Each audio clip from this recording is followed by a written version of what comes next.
Kažu u Čačku, ovo je nešto najbolje privatizovano do sad u toj opštini i godina dana od kad je ova banja prešla u privatne ruke. I prva je privatna banja u Srbiji. Danas je baš dan, danas je jubilej, ali je obeleženo kakav je red malo ranije, dan, dva ranije. Evo da pogledamo kako je bilo. Povodom godišnjice privatizacije, Gornju Trepču posetili su predstavnici Ministarstava ekonomije, zdravstva, rada i socijalne politike, Agencije za privatizaciju, Turističke organizacije Srbije i novinari.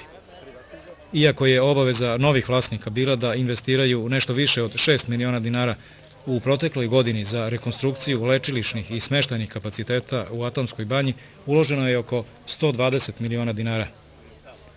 Povećan je i broj zaposlenih sa 53 na 93 radnika.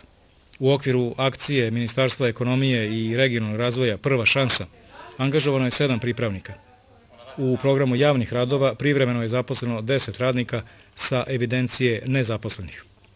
Atomska banja je u procesu dobijanja statusa specijalne bolnice, što će omogućiti prijem i rehabilitaciju osiguranika preko Republičkog zavoda za zdravstveno osiguranje.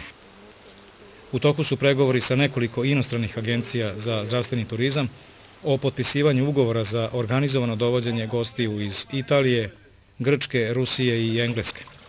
Do 1. septembra u Gornjoj Trepči boravilo je 8.800 gostiju, a u celoj prošloj godini 10.000.